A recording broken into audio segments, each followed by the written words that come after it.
数字成就了一位亚洲英雄。这个动作撼动了整个国际体坛。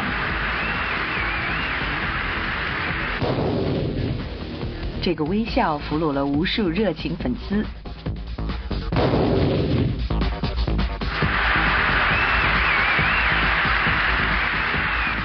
本期嘉宾刘翔。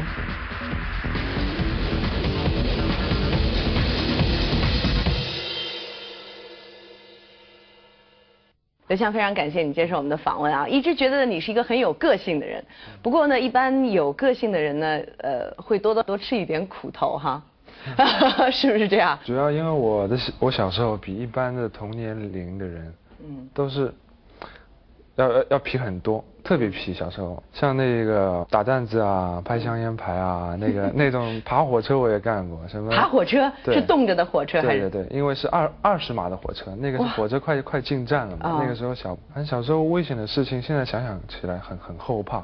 怎么那个时候胆子这么大？还有掉到石灰池子里的事情啊。对，那个时候建筑工地，我不知道那个沙包堆着石灰池大概有1.5米左右高，里面都是石灰，都是已经和水搅拌在一起的石灰了。我就在沙包旁边走，和我同学一下子脚一滑进去了。哪有这么简单？你明明在你的自传里说是你是跟人家比赛，对不对？看谁的胆子大。后来回去怎么样？先不敢回家，后来我叫我同学去把我爷爷给叫回来，因为我爷爷比较宝贝我，不太会就是打我，也不太会骂我的。但对，先我爷爷过来，马上就是把我先脸擦干净，鼻子嘴巴里都是嘛。其实很危险的。小时候不知道，太皮了嘛，比较犟嘛，都是，怕回去被爸爸打。后来还是吃了顿伤我。还是吃顿伤我，哪能吃法子？打屁股。打屁股打，就拿了牙打起来蛮辣手的，是吧？下手蛮狠的。真的。当头他。我爸也平时不太是打我的，就是我犯错了，真的，因为我真的，说实话，如果现在看我小时候的录像，我觉得这个小孩是很皮，该打。刘翔1983年出生在上海的一个普通双职工家庭，从小他的一大特点就是不好好走路，乱跳的他一度让父母担心是不是得上了多动症。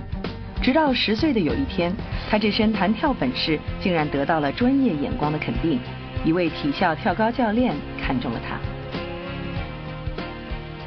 其实我那个时候对跳高根本就没有什么概念，对田径这项目也没什么概念，就知道跑啊，田径就是跑跳。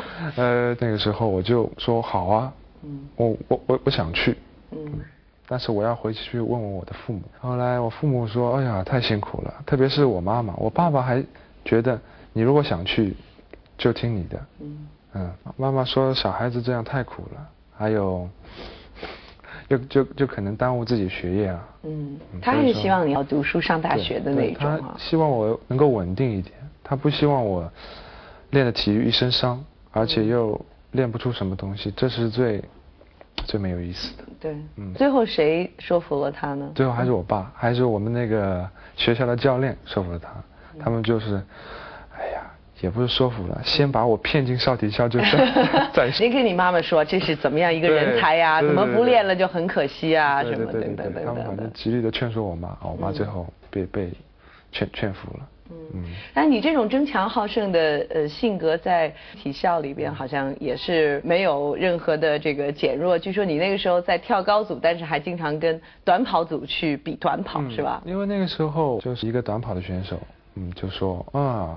你们跳高队的速度太差，就会天天的跳，有本事赢我嘛。后来我说好啊，来我们比一个。后来我们教练就说好，刘翔一定要赢他。为跳高队的荣誉而战。对，那个时候我就跑到终点的时候，因为压线太猛了嘛，我是第一，后来头撞到上去了，头上出了个大包。哇，好可怜。对。我看你下巴上也有一个疤。下巴上2个疤，十字的，摔了两次。一次是7岁的时候，一次是在少体校嘛。我今天净谈调皮捣蛋的事儿。没有。少体校的时候，因为都是骑自行车，后来我们同学的自行车坏了，气胎爆了，他就让我当他。还有一个小的也让我当他回去，因为他是乘车子回去的，他今天不想乘车子了，我就一下子当2个人，前面一个，后面一个。那时候你多大？12岁。12岁。哇，好有本事。皮嘛，反正就是骑骑到一半的时候，马路上正好当中有个木棍，就是斜过来放的。对，那个很容易滑倒。对，正好骑上去。一下子木棍一滑，前轮它一滑，3个人下去了，我就飞出去了，整个人，嘣一下子，还好没有撞到漂亮的鼻子，不然就破相了，撞到下巴还好，我就是当场用红领巾，用那个手绢，我同学一个手绢，扎起来，这个样要完，扎起来后来回家送到医院去了，我记得我后面一个同学屁股上扎了一根洋钉，哎呦。前面一个同学身上都摔破了，然后3个人都受伤了。3个人，很狼狈啊。很美好的回忆啊。很美好的回忆啊。在区体校练跳高的日子，很快转变成了在市体校练跨栏。也是这时，刘见到了当时已经带出陈彦浩、谭春华等名将的孙海平教练。一旁暗自羡慕的刘翔完全没有想到，后来当他打算放弃专攻田径而转入普通中学读书时，正是孙教练敲开了他的家门，带他回到了体校的训练场。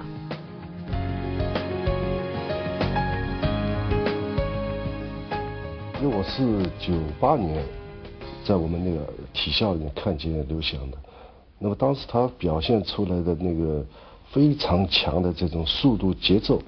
因为这是我们跨栏的一个核心，一个灵魂，他表现特别好，所以我一眼就看中他。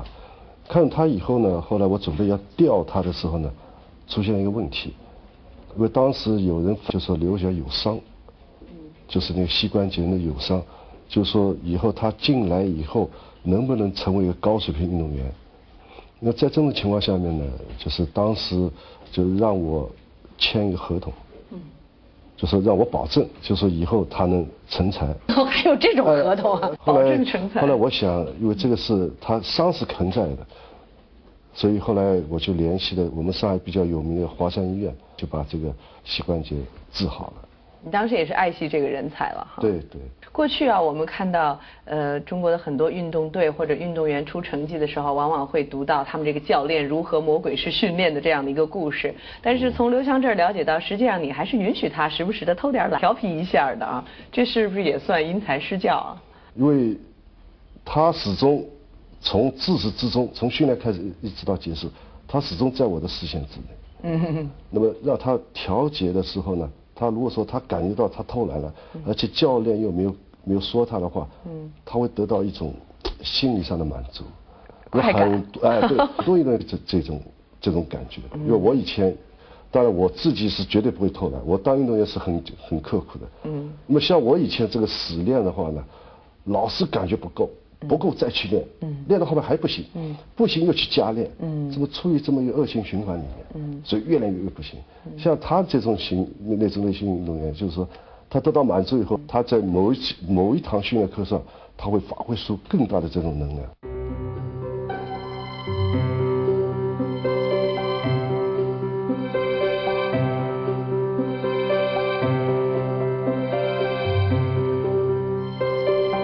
在印象中哪一项会练得比较苦一些？因为我想这个田径其实是很枯燥的一个事，对吧？我觉得是比以前进步一层。进步的时候，你要把这进步的东西稳定住，这个是很难的。最主要不是你一次比赛提高成绩，最主要是你把它保持好，10次比赛都差不多。你觉得练得最苦的，就是自己感觉到快练不下去的时候，什么时候？没有，从来没有过。从来没有过，只是练太苦了那种，都肌肉浑身上下酸痛啊那种走路也不是啊，站起来也不是，坐着也不是，那种滋味很难受。肯定啊，练体育肯定会辛苦的，但是我还是扛得住的，因为我觉得训练对我来说，其实那个时候当我进上体校的时候，我就学习成绩有点下降，那个时候我就知道，暗示自己，刘翔，你只有去好好训练，你才可以。有前途。有前途。那个时候没想过什么，只是